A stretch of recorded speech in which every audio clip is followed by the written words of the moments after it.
En ce qui concerne le ministère de Jésus, les gens disent, oui, mais c'était le Seigneur Jésus-Christ, le Fils de Dieu. C'est vrai, mais parfois, les demi-vérités font plus de mal que les mensonges complets, parce que les gens pensent que personne d'autre ne pourrait jamais faire ce que Jésus a fait pendant qu'il était sur terre. C'était Jésus qui servait, et personne d'autre ne pouvait jamais servir comme il l'a fait. Pourtant, le Seigneur Jésus-Christ lui-même a dit dans le 14e chapitre de l'Évangile de Jean. En vérité, je vous le dis, celui qui croit en moi fera aussi les œuvres que je fais. Parce que je m'en vais au Père. Jésus a-t-il fait cette déclaration? Certainement, il a fait cette déclaration. Eh bien, si nous devons faire les œuvres que Jésus a faites, attend-il que nous les fassions sans le même Saint-Esprit qu'il avait et sans le même Père? Non, Dieu merci, il ne le veut pas. Dans Jean chapitre 14, verset 10, Jésus a dit, « Le Père qui habite en moi fait les œuvres. » En d'autres termes, Jésus n'a même pas prétendu faire les œuvres lui-même. Il a dit que son Père avait fait les œuvres. Comment Dieu les a-t-il fait? Actes chapitre 10, verset 38 nous dit, « Dieu a oint Jésus de Nazareth de Saint-Esprit et de puissance, il allait de lieu en lieu faisant du bien et guérissant tout ce qui était opprimé par le diable, car Dieu était avec lui. » Vous voyez, quand Jésus est venu dans ce monde, il s'est dépouillé de sa puissance et de sa gloire, c'est ce que nous dit la parole de Dieu, il est né en tant qu'être humain. C'est la raison pour laquelle il ne pouvait guérir personne pas plus que n'importe quel autre être humain. C'est la raison pour laquelle il n'a jamais guéri une personne ni accompli un miracle au cours des 30 premières années de sa vie.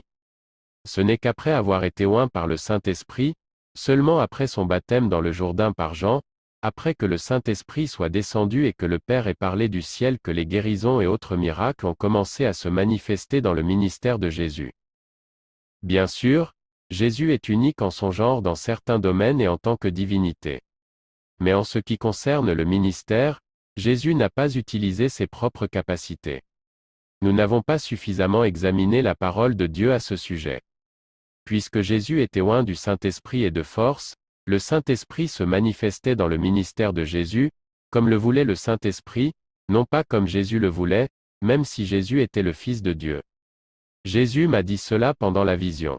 Il m'a expliqué que la voie principale par laquelle il opérait sur la terre était l'onction de guérison, et il a également souligné qu'il avait le Saint-Esprit sans mesure.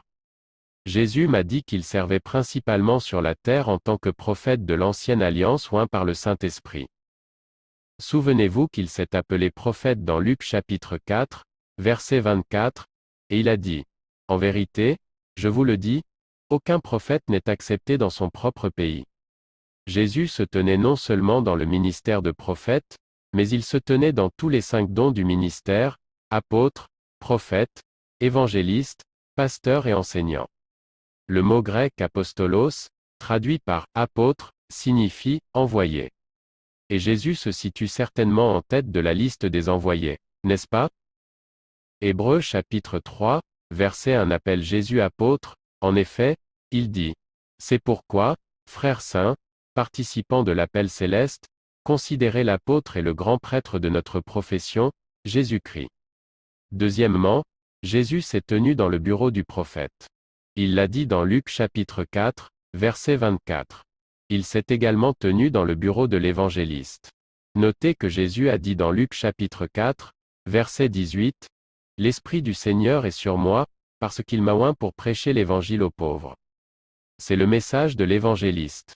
Quatrièmement, il s'est tenu dans le bureau du pasteur, car il a dit, « Je suis le bon berger. » Le même mot grec qui est traduit par « pasteur » est traduit par « berger ».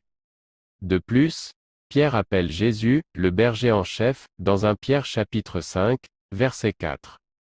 Et puis, Jésus s'est tenu dans le bureau de l'enseignant.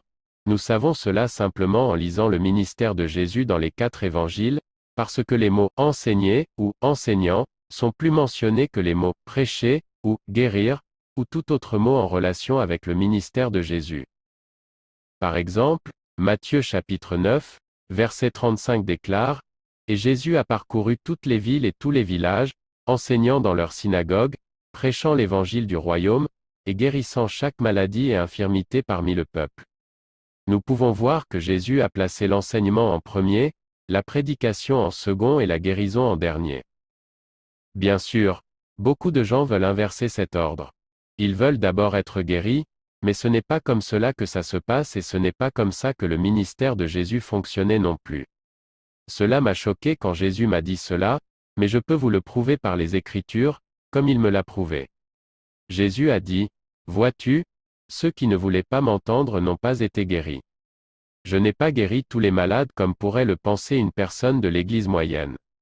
J'ai réussi à guérir des personnes, mais j'ai échoué à Nazareth pour guérir quelques personnes. » Le récit de Marc sur le ministère de Jésus à Nazareth se trouve dans Marc chapitre 6, verset 5, et il ne put faire là aucun miracle, sauf qu'il posait ses mains sur quelques malades et les guérissait. Dans la vision, Jésus m'a posé une question que personne ne m'avait jamais posée à propos de ce verset.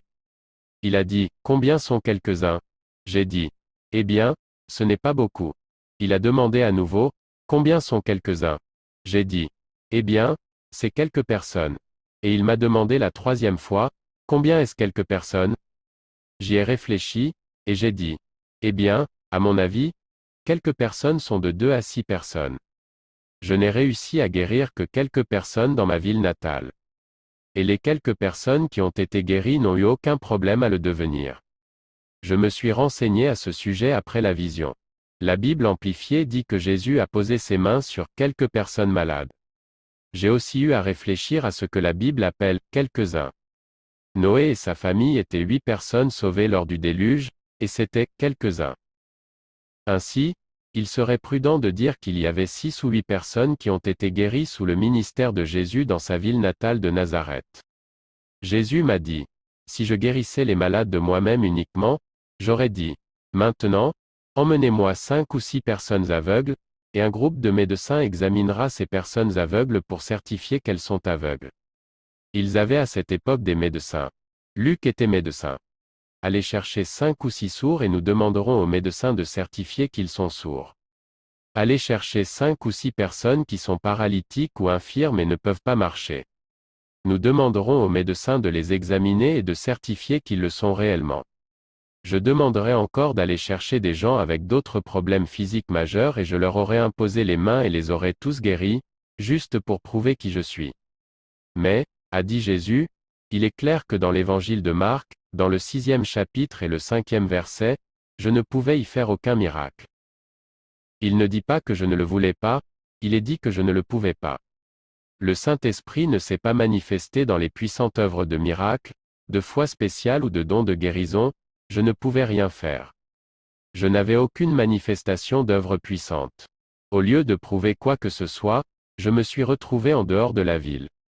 En plus de l'onction de guérison, Jésus a aussi manifesté les dons du Saint-Esprit. En étudiant son ministère, vous pouvez voir la parole de sagesse, la parole de connaissance, le discernement des esprits, la foi spéciale, l'opération des miracles, les dons de guérison et la prophétie en manifestation, mais pas les langues et l'interprétation. Les langues et l'interprétation sont attachées à la dispensation pentecôtiste ou spirituelle dans laquelle nous vivons.